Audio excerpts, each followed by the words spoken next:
Bonjour donc avec aujourd'hui mes awards perso pour la saison 2012 Puro cette fois-ci. Alors en gros ça prend en compte tout ce qui a eu lieu, tout le catch qui a eu lieu sur le sol japonais en 2012. Maintenant évidemment j'ai pas tout regardé, c'est un petit peu vertigineux tout ce qu'il y aura à voir. Donc ça prendra par exemple pas en compte le Joshi Puro Issue et pas toutes les fédérations les plus petites, les plus indépendantes du Japon. On va dire grosso modo que ce sont des awards qui vont prendre en compte, à l'exception du top match, uniquement 5 fédérations, les 5 que j'ai le plus suivies, c'est-à-dire New Japan, All Japan, Dragon Gate, Noah et Big Japan. C'est déjà pas mal. J'ai pas assez vu, je pense, de Zero One ou de DDT ou bon, d'autres fédérations pour les prendre en compte sur tous les awards, à l'exception de match de l'année, le top 20 qui est déjà disponible dans ma boîte d'infos, où là j'ai pu justement voir un petit peu des matchs qui étaient recommandés sur différents sites, donc ça allait. Voilà, alors avant de me lancer dans les awards, petit avis sur la saison d'une manière générale. La première, c'est que ça a été une saison beaucoup plus difficile à suivre sur internet que 2011, puisque beaucoup de sources de gens qui diffusent des vidéos sur les sites de partage, etc., ont arrêté de le faire. Donc forcément, ça m'a fait un peu moins apprécier la saison, puisque c'était plus difficile à suivre. Tout ça, c'est assez logique. L'autre truc, c'est que de toute façon, je pense que la saison 2012 était moins bonne que 2011, principalement pour deux raisons. La première, c'est que la Dragon Gate a fait une moins bonne saison et que c'est quand même un fournisseur de bons matchs habituels qui a été un peu moins dedans. Mais surtout la Noah qui a continué à s'effondrer et qui a quand même donné très peu de gros combats. Il n'y a qu'à voir le top 20, il y a quasiment aucun combat de la Noah. Donc voilà, alors que dans le même temps, aucune fédération n'a eu une grosse progression comme ça. Donc forcément, ça fait un déficit par rapport à la saison 2011 et même encore saison 2009-2010 par exemple. Voilà. Alors parlant de fédération, eh bien, je vais commencer avec Fédération de l'année, le premier award. On va commencer par là. Donc en gros, c'est la fédération qui a le mieux réussi son année, celle qui a le meilleur niveau moyen de combat, qui a le plus de grands combats, de combats à 4 étoiles ou plus, etc., etc. Voilà, la meilleure fédération tout simplement. Donc numéro 1, la New Japan, sans surprise. Bon, c'était pas forcément gagné d'avance à mes yeux, même si c'est la fédération dont on parle le plus sur internet, qui fait le plus d'audience au Japon, qui est la plus suivie, qui a peut-être le meilleur roster, etc. C'était pas forcément évident, et d'ailleurs elle n'est pas fédération de l'année largement. La All Japan n'est pas loin derrière, mais c'est bien elle, à mon avis, qui a été la plus intéressante à suivre, avec pas mal de très très gros combats de réussis. Mais comme je disais, elle n'est pas largement devant la All Japan, et ça c'est vraiment une grosse surprise en ce qui me concerne. La All Japan a fait une super saison 2011. À mon avis, ça devait faire un bail qu'elle n'avait pas été deuxième meilleure fédération japonaise. Ça devait faire depuis, à mon avis, au moins le début des années 2000, pas loin de 10 ans, enfin même peut-être plus. Alors comment a-t-elle fait? En fait, en 2011, elle a lancé une storyline qui s'est terminée en 2012, grosso modo, où tous les titres de la fédération étaient détenus par des lutteurs appartenant à des fédérations autres. Donc on avait le titre de champion de la fédération détenu par un gars de la NOAH, le titre par équipe détenu par deux gars de la AAA, fédération mexicaine, etc. Et du coup, on avait l'impression que c'était presque un aveu in kayfabe, enfin en tout cas c'est l'impression que j'ai eue, de finalement l'idée que tout le monde a que le roster de la All Japan n'est pas à la hauteur du prestige et de la réputation de cette fédération. Et que du coup, les fédérations autres avaient moyen de récupérer ces titres-là. Et que du coup, les lutteurs de la All Japan devaient s'arracher pour aller récupérer les titres de leur propre fédération. C'est un peu ce qui s'est passé. Tous les titres sont revenus dans les mains de lutteurs de la All Japan, alors qu'au début de l'année, au 1er janvier, tous les titres appartenaient à des lutteurs, étaient entre les mains de lutteurs d'autres fédérations. Et du coup, ça m'a permis de découvrir pas mal de lutteurs et de les voir faire des choses un peu plus intéressantes qu'à d'habitude. Donc ça a fait pour moi personnellement une bonne saison de la All Japan. Faut dire que le règne d'Akiyama en champion de la fédération était très bon, que j'ai beaucoup aimé aussi Masakatsu Funaki, celui qui l'a battu pour le titre Triple Crown, etc. Donc voilà, très bonne saison. Après, elle est là aussi deuxième, aussi par défaut. C'est vrai que les autres fédérations n'ont pas trop réussi, notamment la Dragon Gate qui a fait une saison 2012 beaucoup moins bonne que 2011, avec très peu de gros combats. Bon, c'est vrai que j'ai pas pu voir tous les pay-per-view non plus, j'ai pas vu Final Gate et Kobe World Festival. Donc ça forcément ça aide pas. Ni Dead or Alive d'ailleurs, ça fait 3 pay-per-view en moins, c'est beaucoup. Mais même dans ces shows hebdo, il n'y a pas eu beaucoup de grosses rivalités, de gros matchs, de trucs vraiment marquants. Le règne de Shima était moins bon que celui de Mochizuki l'année dernière, enfin par exemple, donc bon. Voilà, d'une manière générale, saison assez décevante pour la Dragon Gate, mais ça reste une fédération assez solide. Et puis donc derrière, on a la Big Japan et la Noah. Alors la Noah, c'est carrément cassé la gueule complètement, j'en ai déjà parlé brièvement juste avant. Mais c'est à tel point maintenant qu'il y a quand même des lutteurs qui sont partis de la fédération, dont 2 qui font partie à mon avis du top 3 de la Fed, enfin qui faisaient du coup partie. Je pense à Akiyama et Shiozaki. Donc ces deux-là en moins, ça s'annonce assez mal pour la Noah pour 2013, on verra ça. Voilà, donc voilà l'effondrement de la Noah, j'en ai parlé juste avant. Très très peu de bons matchs, pas d'inspiration. Un règne de Morishima assez faible. Alors d'ailleurs je vais en parler maintenant, dans le deuxième award. Puisque voilà, Morishima, je le mets 3ème sur le podium du lutteur le plus surutilisé, surpushé de l'année. Ça peut paraître un petit peu sévère, mais sincèrement, je pense qu'il a été l'incarnation de la mauvaise année de la Noah. Puisque si vous comparez les défenses de titre du Triple Crown ont souvent été bonnes, du IWGP Heavyweight Championship aussi. Le GHC c'est censé être à peu près l'équivalent pour la Noah, enfin même l'équivalent pour la Noah clairement, et un titre qui a souvent provoqué des très très bons matchs, des bonnes défenses de titre ou quoi. Bah là cette année c'était vraiment pas le cas. Il est resté champion 1 an quand même, en montrant vraiment à de nombreuses reprises ses limites. En plus, il a souvent été quelque part celui qui a fait que le match n'était pas bon lorsqu'il y avait un GHC Championship match. Et je vais vous dire, moi, j'étais très content que Morishima devienne champion. J'ai toujours aimé ce lutteur depuis que je l'ai vu à la Ring of Honor en 2006, je crois, 2005, 2006 par là. Et maintenant, je l'aime plus beaucoup. Vous voyez, en 1 an, finalement, quelque part, il m'a dégoûté. Donc, je pense qu'il mérite cette place.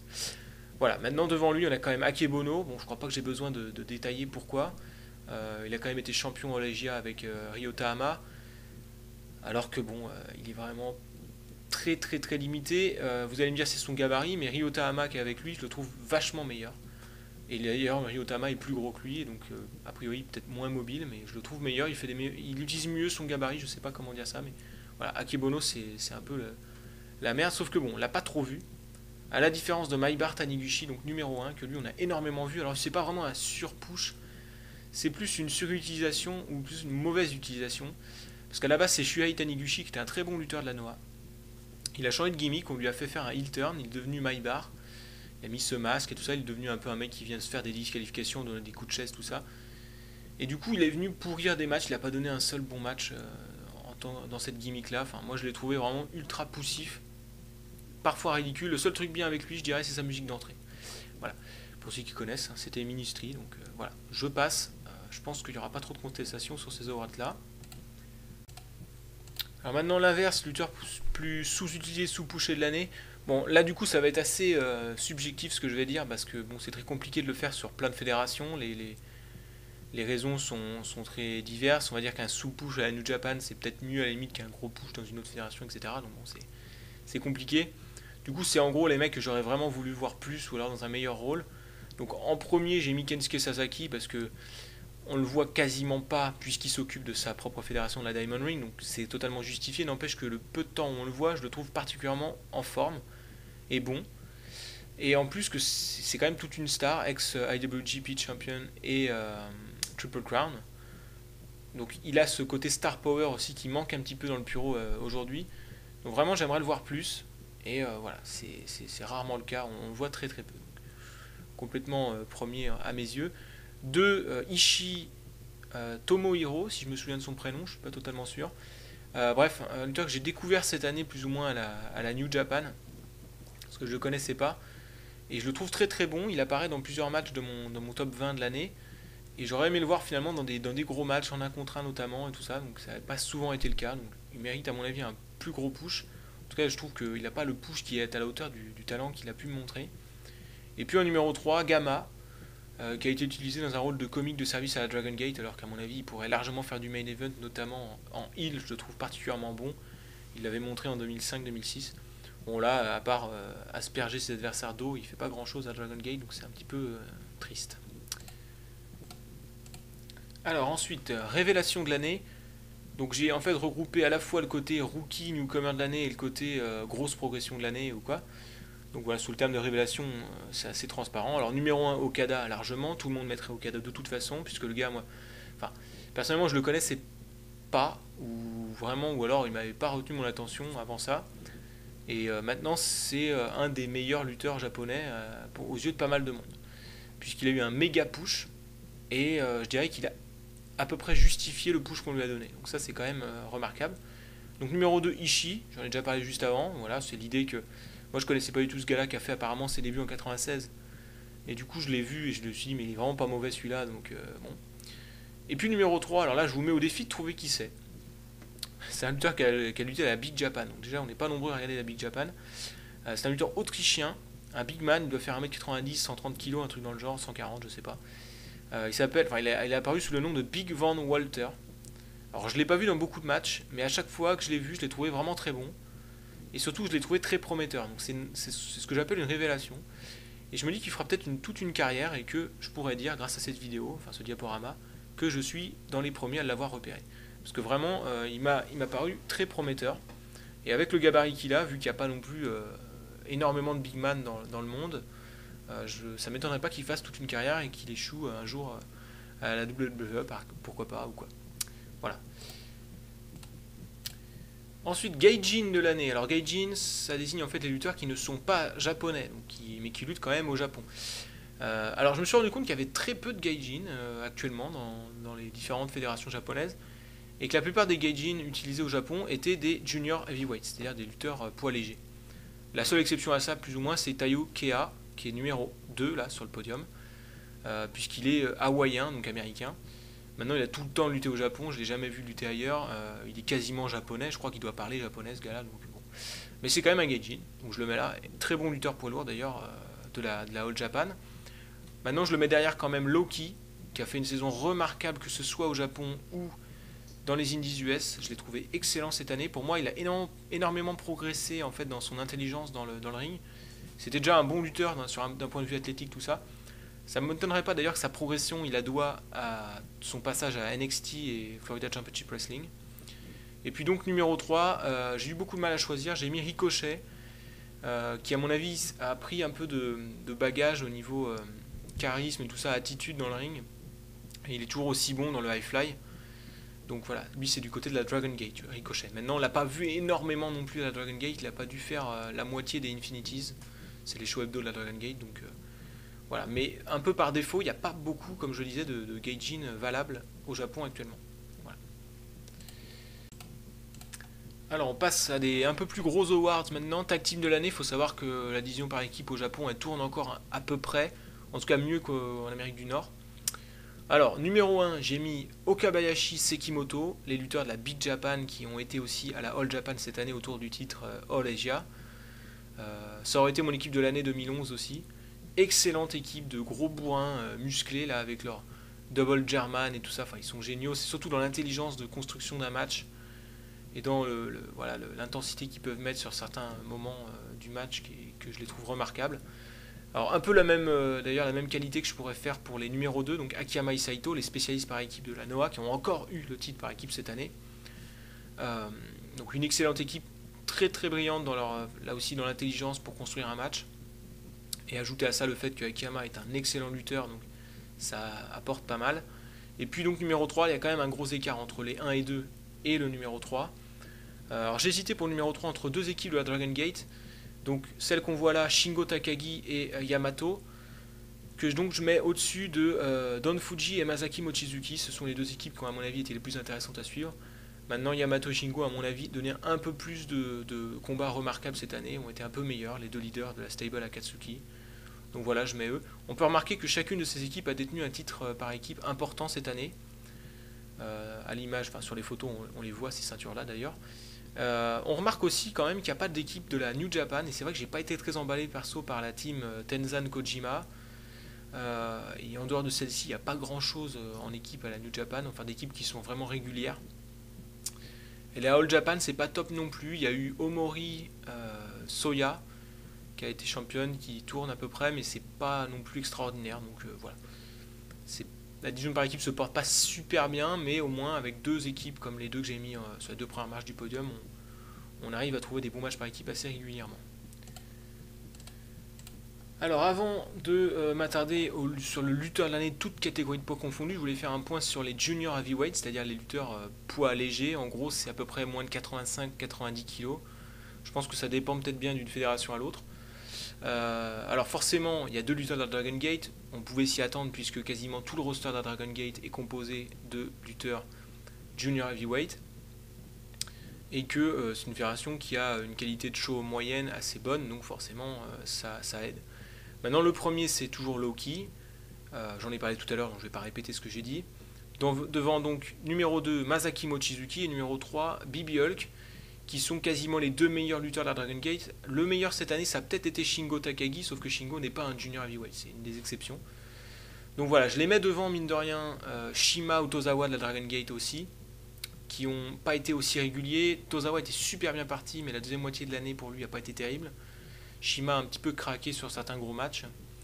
Et puis je les mets devant aussi les juniors de la All Japan ou de la Noah, notamment Atsushi Aoki qui a fait une très bonne saison par exemple, ou même Kenny Omega qui n'a pas été mauvais. Je les mets aussi devant Prince David, Ibushi, tout ça, parce que je trouve qu'ils sont plus intelligents dans leur construction de match. Alors que les autres, c'est un petit peu des mecs qui font du spot, high fly, c'est tout. C'est aussi ce qui a fait la différence pour Loki. Donc voilà, ce sont des junior heavyweight intelligents, plutôt spécialistes des kicks d'ailleurs, Mochizuki et Bibi Hulk. Je sais pas si c'est mon côté fan de kick qui a fait la différence pour eux, mais je pense vraiment que c'est plutôt le côté intelligence, construction de match et pas juste machine à spot qui fait que ce sont ces trois-là que je mets au-dessus du reste. Donc voilà. Et donc lutteur de l'année, alors j'ai eu beaucoup de mal à faire mon podium parce qu'en fait j'avais 4 lutteurs qui sortaient du lot pour 3 places. Forcément c'est un peu con, donc il y en a un qui s'est fait avoir, c'est Okada, vous devez vous en douter. Donc pourquoi pas Okada, pourquoi devancer par Sekimoto en fait, parce que pour moi Akiyama et Tanahashi sont vraiment un cran au-dessus encore. J'ai mis Sekimoto devant parce que mine de rien Sekimoto a eu beaucoup moins d'opportunités de briller, et il a brillé presque autant que Okada alors qu'il est dans une fédération mineure avec des adversaires moins bons. Regardez mon top 20, il est presque aussi présent que Okada. Alors qu'Okada a quand même eu des adversaires en face de lui vraiment très bons. Et d'ailleurs, dans les matchs, que ce soit contre Tanahashi ou contre Naito, j'ai trouvé que c'était souvent Tanahashi et Naito, souvent son adversaire en fait qui semblait être le meilleur mec du match, celui qui fait la différence. Donc bon, du coup, ça m'a fait pencher pour Sekimoto, mais Okada est un très bon lutteur, il n'y a pas de souci, ne vous inquiétez pas. Et puis donc devant Sekimoto, j'ai mis Akiyama et Tanahashi, très peu d'écart entre les deux à mon sens. C'est pas si évident que ça, les gens pouvaient se dire peut-être ah oui Tanahashi premier évidemment, voilà, facile, machin. C'est pas si évident, c'est juste que Tanahashi est tellement utilisé comme une méga star qu'il a plein d'occasions de briller, il a des bons adversaires en face de lui, ce qui lui permet de confirmer son statut. Maintenant je me dis que s'il avait été faire les main events de la All Japan comme Akiyama, est-ce qu'il aurait eu autant de bons matchs? C'est pas dit. Akiyama a quand même eu un règne de champion de Triple Crown vraiment remarquable face à des adversaires qui ne sont pas forcément des foudres de guerre. Il a été très bon aussi en division par équipe de la Noah. Pour moi, il y a un très très petit écart entre les deux. Et si le règne de Triple Crown avait dû durer plus longtemps pour Akiyama, ça se trouve, il serait premier. Donc voilà. Et je me dis que Tanahashi, voilà, peut-être qu'il est premier parce qu'il a beaucoup plus l'occasion que les autres de montrer son talent. Et il a évidemment beaucoup de talent. Mais est-ce que c'est le meilleur potentiellement? Intrinsèquement, c'est pas forcément sûr. Maintenant, c'est celui qui a le plus montré de belles choses cette année. Donc c'est mon numéro 1 sans trop hésiter, même si Akiyama il n'en était pas loin encore une fois. Alors en passant, je vais juste parler d'autres lutteurs, peut-être les numéros 1 des différentes fédérations. Donc à la Big Japan, c'est Sekimoto, puisqu'il est sur le podium. Je peux citer aussi l'excellent Yoshihito Sasaki, que j'aime beaucoup. À la All Japan, donc Akiyama est plus ou moins à la All Japan cette année. Si on accepte Akiyama, il y a Masakatsu Funaki, l'actuel champion Triple Crown. Il y a aussi Suhama, qui ont été très bons. Donc à la New Japan, Okada, Tanahashi. Shinsuke Nakamura a fait encore une très bonne saison. Il y a Minoru Suzuki, il y a aussi Tetsuya Naito, même s'il a été un peu moins bien utilisé qu'en 2011. Donc voilà, et puis à la Dragon Gate, pour moi le numéro 1 ça a été Shingo Takagi, mais c'est assez serré à la Dragon Gate entre 4-5 mecs, donc bon, je passe. Voilà. Et enfin, donc on garde le meilleur pour la fin, le match de l'année. Même si vous ne suivez pas le Puro et que vous n'êtes pas de grands connaisseurs, vous pouvez apprécier largement.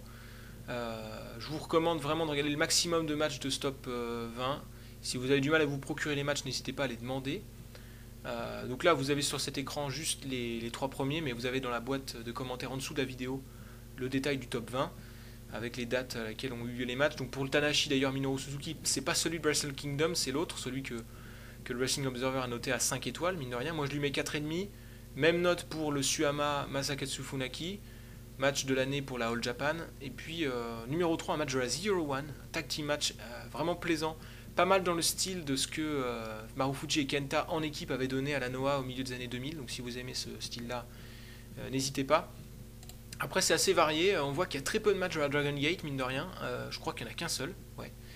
C'est une espèce de Battle Royale. Faudrait que j'explique les règles de ce match, mais j'ai pas envie de le faire ici parce que ça me prendra un peu de temps.